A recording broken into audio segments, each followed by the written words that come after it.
U.S. Air Force maximizes its capability by utilizing reserve forces.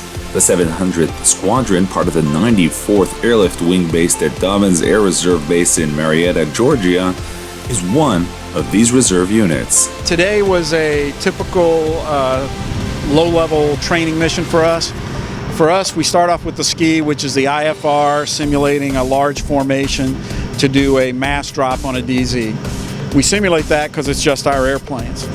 And then we break off and we do a VISLO level, which simulates the combat resupply, combat sustainment, and employment mission that we do, resupplying guys on the front line with airdrop type stuff.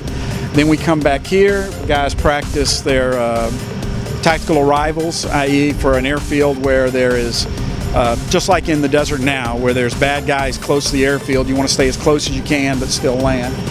And that's a pretty typical thing.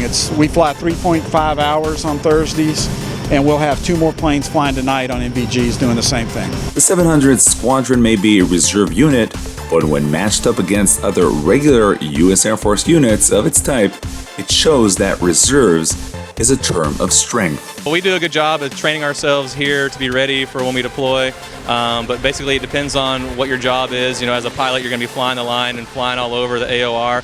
But this time I'll be going over there in a leadership type position and basically working on the ground, getting those guys out ground safely and coming back. We just did a couple local training routes. Basically just all our training routes consist of in the North Georgia mountains.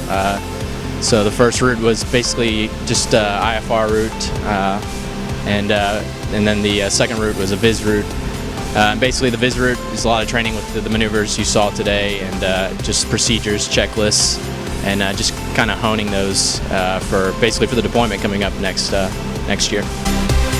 When I first got in, we were flying low levels at 1,000 feet above the highest altitude within 5 miles. Now, like you saw today, we're doing 300-foot modified contour, stuff like that. We're much more tactical, much more survivable than we were 30, 20, even 10 years ago.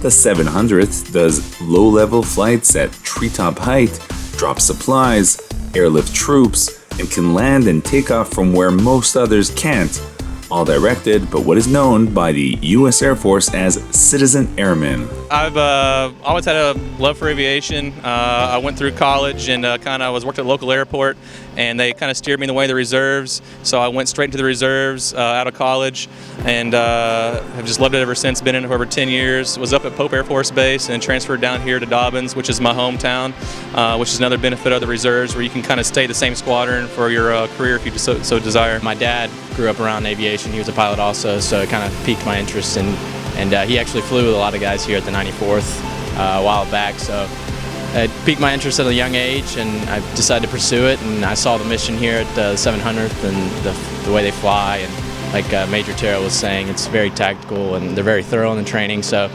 kind of steered me here, and I decided to try to pursue it here, and this is where I wanted to be. We really focus on our mission. We work hard to train ourselves and our younger airmen, and to work ourselves up to the best tactical skill they can have. So I think we're more prepared than most people when we deploy and go actually execute the mission. Grown a lot of pride over the last few years. It's being, especially with the reservist side of things, being a citizen airman. I mean, because you have your civilian job, but also they expect a lot of you here at the 700th, which I think is what makes this unit so unique. Because it's even though you're working outside of here, they still expect you to fly a lot and keep current and keep up to date with your training, and so you are prepared for deployments and any other kind of mission they may call upon. When you're out there, like I said, deployed and doing the mission and getting someone home safely, you're taking people where they need to go, you're bringing them the food, you're going in these weird and austere locations, and these people just, the looks on their faces and the way that they show their gratitude, because we may bring in the only hot meal they've had in months. So I've actually done numerous things where I've seen the result that our training has done, and that's basically the most gratification that I can get from there. The first combat that I did was Just Cause, and it seemed to me to be a kind of ham scammery, come as you are type thing, where now it's a very planned, methodical. We're much better at going to war, and our deployments have changed immensely. My first deployment, I had an AT&T phone card and one payphone against the wall for the whole base to use to call home.